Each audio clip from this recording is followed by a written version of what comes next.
Assalamualaikum warahmatullahi wabarakatuh. Berjumpa lagi pada kesempatan kali ini pada mata kuliah Belajar dan Pembelajaran. Teori yang akan kita bahas kali ini adalah teori konstruktivistik, revolusi sosiokultural, dan humanistik. Sebelum masuk pada teori pembelajaran, saya perkenalkan dulu anggota dari kelompok kami. Yang pertama adalah saya sendiri, Fitri Ratnasari, kemudian Astrid Nanilende, Agustina Inya, Ludovicus Irfan, Adriana Radaboku, dan Christina Marta. Baik, kita masuk pada bahasan yang pertama, yaitu teori belajar konstruktivistik. Konstruktivistik merupakan sebuah teori yang sifatnya membangun dari segi kemampuan, pemahaman dalam proses pembelajaran. Sebab dengan memiliki sifat membangun, maka dapat diharapkan keaktifan daripada siswa akan meningkat kecerdasannya. Adapun peranan guru dalam teori pembelajaran konstruktivistik, yaitu membantu memfasilitasi agar proses pengkonstruksian pengetahuan oleh peserta didik berjalan dengan lancar. Guru tidak mentransfer pengetahuan yang telah dimilikinya, melainkan mendampingi peserta didik untuk membantu pengetahuannya sendiri dan dituntut untuk lebih memahami jalan pikiran atau cara pandang peserta didik dalam belajar. Kemudian, adapun ciri-ciri belajar konstruktivistik, yaitu yang pertama orientasi. Peserta didik diberikan kesempatan untuk mengembangkan motivasi dalam mempelajari suatu topik dengan memberi kesempatan melakukan observasi. Yang kedua, elitasi, yaitu peserta didik mengungkapkan idenya melalui kegiatan diskusi, menulis, membuat poster, dan lain-lain. Yang ketiga, restrukturisasi ide. Peserta didik melakukan klarifikasi ide dengan ide orang lain, membangun dan mengevaluasi ide baru. Yang keempat, penggunaan ide baru dalam setiap situasi. Ide atau pengetahuan yang dimiliki peserta didik yang telah terbentuk diaplikasikan dalam berbagai situasi. Yang terakhir adalah review. Dalam mengaplikasikan pengetahuan, gagasan yang ada perlu direvisi dengan menambahkan atau mengubah sesuai kebutuhan. Nah, dalam teori pembelajaran konstruktivistik ini terdapat juga kelebihan dan kekurangannya. Dari sisi kelebihannya, yaitu yang pertama, guru bukan satu-satunya sumber belajar.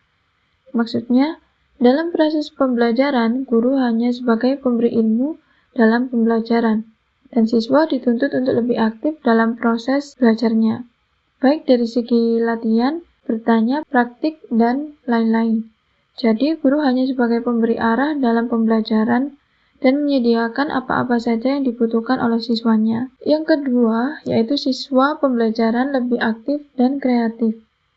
Maksudnya, di mana siswa dituntut untuk bisa memahami pembelajarannya, baik didapatkan di sekolah dan yang didapatkan di luar sekolah, sehingga pengetahuan-pengetahuannya yang dia dapatkan bisa dia kaitkan dengan baik dan seksama. Yang ketiga, pembelajaran menjadi lebih bermakna, berarti menginstruksikan informasi dalam struktur penelitian lainnya. Artinya, pembelajaran tidak hanya mendengarkan dari guru saja, akan tetapi siswa harus bisa mengaitkan dengan pengalaman-pengalaman pribadinya dengan informasi yang dia dapatkan baik dari temannya, tetangga, keluarga, surat kabar, televisi, dan lain sebagainya. Yang keempat, pembelajaran memiliki kebebasan dalam belajar. Maksudnya, siswa bebas mengaitkan ilmu-ilmu yang dia dapatkan baik di lingkungannya dengan yang di sekolah, sehingga tercipta konsep yang diharapkannya. Kelima, perbedaan individual terukur dan dihargai. Yang terakhir, guru berpikir proses membina pengetahuan baru, siswa berpikir untuk menyelesaikan masalah, dan membuat keputusan. Kemudian, kekurangan dari teori belajar konstruktivisme berdasarkan berbagai sumber rujukan, yakni yang pertama, munculnya miskonsepsi karena pemikiran siswa yang terkadang tidak sesuai dengan kaidah keilmuan. Yang kedua, membutuhkan waktu relatif lebih lama karena peserta didik membangun pengetahuannya sendiri. Yang ketiga, kemungkinan terkendala dengan sarana prasarana. Selanjutnya, penerapan teori konstruktivistik. Siswa terlibat secara aktif dalam dialog atau diskusi dengan guru, dan siswa lainnya dialog dan diskusi yang merupakan interaksi sosial dalam kelas yang bersifat intensif sangat membantu siswa untuk mampu mengubah atau menguatkan gagasan-gagasannya. Jika mereka memiliki kesempatan untuk mengemukakan apa yang mereka pikirkan dan mendengarkan gagasan orang lain, maka mereka akan mampu membangun pengetahuan sendiri yang berdasarkan atas pemahaman sendiri. Jika merasa nyaman dan aman untuk mengemukakan gagasan-gagasan mereka, maka dialog yang sangat bermakna akan tercipta di dalam kelas. Yang berikut, guru menggunakan data menta, sumber-sumber utama, dan materi-materi interaktif. Proses pembelajaran yang menerapkan pendekatan konstruktivisme melibatkan para siswa dalam mengamati dan menganalisis fenomena alam dalam dunia nyata. Guru kemudian membantu siswa untuk menghasilkan abstraksi atau pemikiran-pemikiran tentang fenomena-fenomena alam tersebut secara bersama-sama. Selanjutnya, teori belajar evolusi sosiokultural. Jadi, teori belajar evolusi sosiokultur adalah peningkatan fungsi-fungsi mental seseorang yang berasal dari kehidupan sosial atau kelompoknya dan bukan sekedar dari individu itu sendiri. Teori belajar sosiokultur berangkat dari penyadaran tentang betapa pentingnya sebuah pendidikan yang melihat proses kebudayaan dan pendidikan yang tidak bisa dipisahkan. Pendidikan dan kebudayaan memiliki keterkaitan yang sangat erat, di mana pendidikan dan kebudayaan berbicara pada tataran yang sama, yaitu nilai-nilai. Taylor telah menjalin 3 pengertian manusia, masyarakat, dan budaya sebagai 3 dimensi dari hal yang bersamaan. Oleh sebab itu, pendidikan tidak dapat dilepas dari kebudayaan dan hanya dapat terlaksana dalam suatu komunitas masyarakat. Teori belajar sosiokultur meliputi 3 konsep utama, yaitu yang pertama, hukum genetik tentang perkembangan. Perkembangan seseorang melewati 2 tataran, yaitu tataran sosial mengenai tempat lingkungan sosialnya yang membentuk kepribadian mereka, dan tataran sosial dalam diri orang tersebut. Teori sosiokultur ini menyebut bahwa lingkungan sosial sebagai faktor utama terhadap pembentukan pengetahuan dan kognitif seseorang.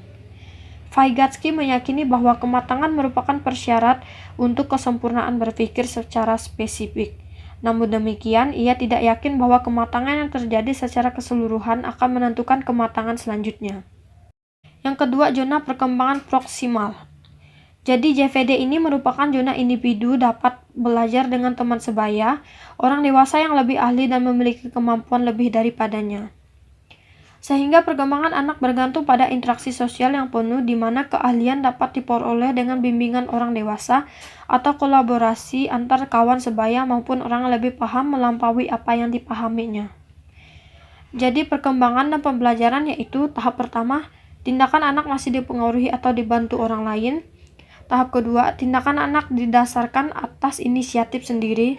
Tahap ketiga, tindakan anak berkembang spontan dan terinternalisasi. Tahap keempat, tindakan anak spontan akan terus diulang-ulang sehingga anak siap untuk berpikir abstrak. Kemudian yang ketiga, mediasi. Mediasi merupakan tanda-tanda atau lambang-lambang yang digunakan seseorang untuk memahami sesuatu di luar pemahamannya. Ada 2 jenis mediasi yang dapat mempengaruhi pembelajaran, yaitu yang pertama, tema mediasi semiotik, di mana seseorang untuk memahami sesuatu di luar pemahamannya, ini didapat dari hal yang belum ada di sekitar kita. Kemudian dibuat oleh orang yang lebih paham untuk membantu mengkonstruksi pemikir kita dan akhirnya kita menjadi paham terhadap hal yang dimaksud. Yang kedua, Scefaldina, di mana seseorang untuk memahami sesuatu di luar pemahamannya ini didapat dari hal yang memang sudah ada di suatu lingkungan. Kemudian orang yang lebih paham tentang tanda-tanda atau lambang-lambang tersebut akan membantu menjelaskan kepada orang yang belum paham sehingga menjadi paham terhadap hal yang dimaksudkan. Memiliki kelebihan dan kekurangan. A. Kelebihan. Yang pertama, anak memperoleh kesempatan yang luas untuk mengembangkan zona perkembangan proksimalnya atau potensinya melalui belajar dan berkembang. Yang kedua, pembelajaran perlu lebih dikaitkan dengan tingkat perkembangan potensialnya daripada tingkat perkembangan aktualnya. Yang ketiga, pembelajaran lebih diarahkan pada penggunaan strategi untuk mengembangkan kemampuan intermentalnya daripada kemampuan intramental. Yang keempat, anak diberi kesempatan yang luas untuk mengintegrasikan pengetahuan deklaratif yang telah dipelajarinya dengan pengetahuan prosedural yang dapat dilakukan untuk tugas-tugas atau pemecahan masalah. Kekurangan terbatas pada perilaku yang tampak, proses-proses belajar yang kurang tampak seperti pembentukan konsep, belajar dari berbagai sumber belajar, pemecahan masalah, dan kemampuan berpikir sukar diamati secara langsung. Oleh karena itu, diteliti oleh para teoriwan perilaku. Aplikasi teori sosiokultural dalam pendidikan. Penerapan teori sosiokultural dalam pendidikan dapat terjadi pada 3 jenis pendidikan, yaitu yang pertama, pendidikan informal atau keluarga. Pendidikan anak dimulai dari lingkungan keluarga, di mana anak pertama kali melihat, memahami, mendapatkan pengetahuan, sikap dari lingkungan keluarganya. Oleh karena itu, perkembangan perilaku masing-masing anak akan berbeda manakala berasal dari keluarga yang berbeda. Karena faktor yang mempengaruhi perkembangan anak dalam keluarga beragam. Misalnya, tingkat pendidikan orang tua, faktor ekonomi keluarga, keharmonisan dalam keluarga, dan sebagainya. Yang kedua, pendidikan non-formal. Pendidikan non-formal yang berbasis budaya banyak bermunculan untuk memberikan pengetahuan, keterampilan, dan perilaku pada anak. Misalnya, kursus membatik. Pendidikan ini diberikan untuk membekali anak hal-hal tradisi berkembang di lingkungan sosial masyarakatnya. Yang ketiga, pendidikan formal. Dalam proses pembelajaran, siswa dibelajarkan dan dibiasakan untuk menemukan kebenaran ilmiah, bukan diajak untuk beropini, apalagi fitnah dalam melihat suatu fenomena. Mereka dilatih untuk mampu berpikir logis, runut, dan sistematis dengan menggunakan kapasitas berpikir tingkat tinggi atau high order thinking. Penerapan pendekatan saintifik atau ilmiah dalam pembelajaran menuntut adanya perubahan setting dan bentuk pembelajaran tersendiri yang berbeda dengan pembelajaran konvensional. Oke, selanjutnya adalah teori belajar humanistik. Teori belajar humanistik adalah teori yang menyatakan bahwa manusia berhak mengenali dirinya sendiri sebagai langkah untuk belajar, sehingga diharapkan mampu mencapai aktualisasi diri. Itulah mengapa teori ini beranggapan bahwa proses belajar dinilai lebih penting daripada hasil belajar itu sendiri. Teori ini beranggapan bahwa teori belajar apa saja dapat dimanfaatkan dengan tujuan memanusiakan manusia, yakni dengan mencapai aktualisasi diri, pemahaman diri secara optimal. Teori humanistik juga memandang faktor motivasi dan pengalaman emosional dalam proses belajar sangat penting. Tanpa faktor motivasi tersebut, maka proses transfer pengetahuan tidak dapat dilakukan dengan maksimal. Suatu teori belajar dikatakan humanistik jika memiliki ciri-ciri sebagai berikut. Yang pertama, menekankan pada aktualisasi diri individu atau manusia sebagai sosok individu yang bisa mengeksplorasi dirinya. Yang kedua, proses merupakan hal penting yang menjadi fokus belajar. Yang ketiga, melibatkan peran aspek kognitif dan afektif. Yang keempat, mengedepankan pengetahuan atau pemahaman. Yang kelima, mengedepankan bentuk perilaku diri sendiri. Yang keenam, tidak ada yang berhak mengatur proses belajar setiap individu. Kelebihan dari teori belajar humanistik adalah satu, mengedepankan demokratis, partisipatif, dialogis, dan humanis. Kelebihan pertama yang dapat diperoleh dari ilmu psikologi humanistik adalah prinsipnya yang selalu mengedepankan sifat-sifat dan aturan yang berkaitan dengan demokratis. partisipatif, dialogis, dan humanis hingga sangat mengesankan menghargai seseorang dengan baik. Teori humanistik menjadi lebih baik dibandingkan teori belajar kognitif. Yang kedua, suasana yang saling menghargai. Kelebihan selanjutnya dari teori pembelajaran humanistik adalah dapat membuat suasana jadi semakin menghargai satu sama lain. Munculnya kebebasan untuk berpendapat tanpa dibatasi dan kebebasan mengungkapkan batasan. Dengan begitu, maka peserta didik dapat menjadi lebih kreatif. Ada banyak contoh penerapan psikologi humanistik dalam pembelajaran yang berhasil dilakukan dalam suasana saling menghargai. Yang ketiga, peran aktif peserta didik.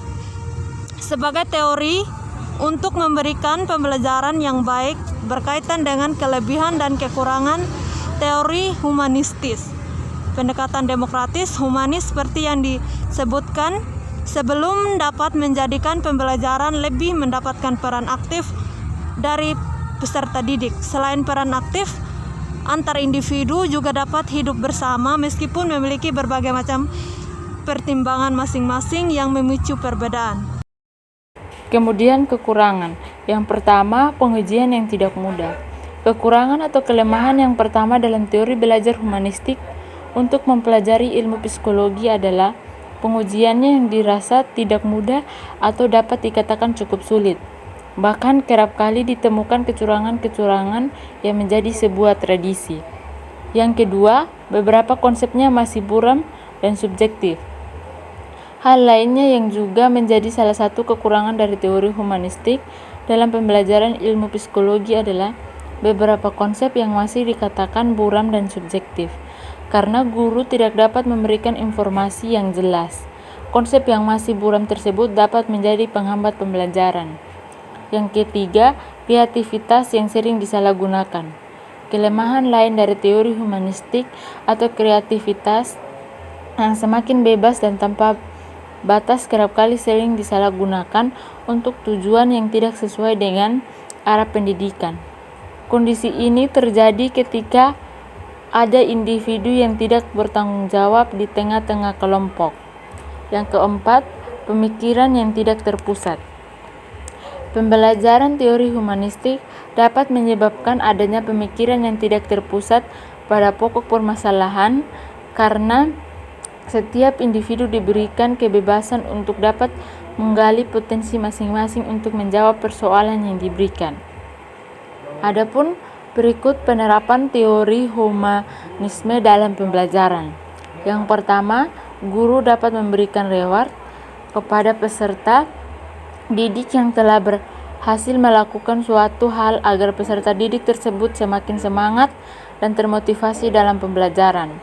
Yang kedua, peserta didik perlu dihindarkan dari tekanan pada lingkungan sehingga mereka merasa aman untuk belajar lebih mudah dan bermakna. Yang ketiga, memberikan kesempatan kepada peserta didik untuk mengembangkan kemampuannya agar peserta didik mendapatkan pengalaman belajar yang bermakna. Yang keempat, guru harus memfasilitasi peserta didik dengan memberikan sumber belajar yang variatif, interaktif dalam mendukung kegiatan pembelajaran.